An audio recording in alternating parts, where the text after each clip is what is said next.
Hello, everyone, and welcome back to our Senate prediction videos where we take a look at the Senate races going on across America.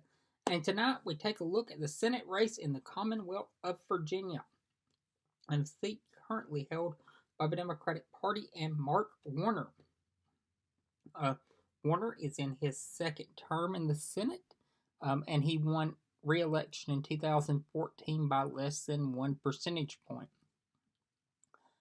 Hillary Clinton won the state by 5 percentage points in 2016, and Joe Biden will most definitely win the state on election night this year.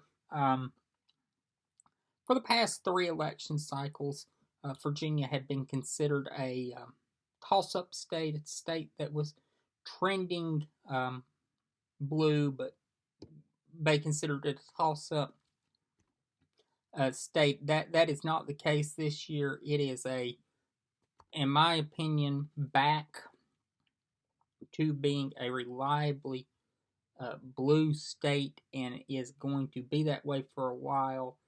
So Biden will have no problem carrying the state. All the constitutional officers are Democrats.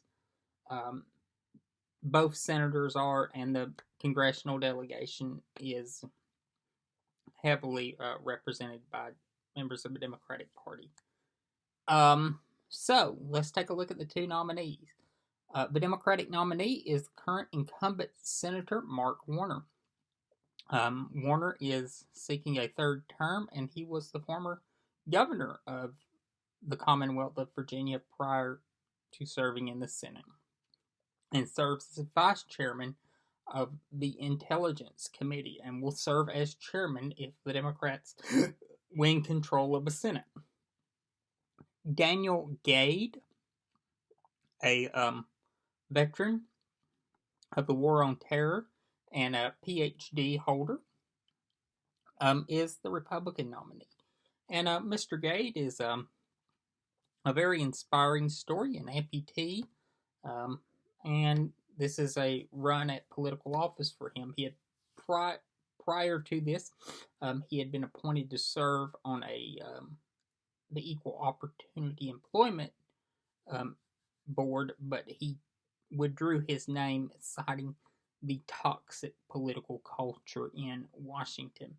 If you go based on votes cast in the primaries, about 57% were cast for Republican candidates, and 42 were cast for Democratic candidates. So, looking at that, it looks pretty lopsided, like but Republicans might have a chance at a pickup here. That is not the case.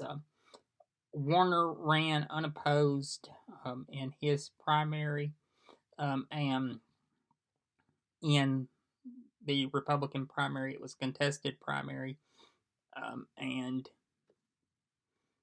that's just, I think, but that's what drove it. And plus, it was held during the pandemic, after the presidential primary, so I think that in part explains why the Democratic turnout was a little bit lower than Republican turnout. So, that being said, I think Senator Warner will be reelected to a 3rd term in the Senate, and it will be a hold for the Democratic Party. I think he'll have no problem carrying this seat. I haven't really seen a lot of press on this race, and just looking at the trend of Virginia, I see this being an easy win for the Democratic Party. So as we get into more and more states, we'll begin covering them. We will probably be covering a state that is considered a marquee race in the next few days. I'm thinking that the next state we're going to cover is Texas. I've got to look at some of the indicators out of Texas, but I think Texas is the next one. We're going to do a video on, just looking at what videos we've done and what we have left. I think Texas will be our next stop, possibly Alaska. So I'll see you all then.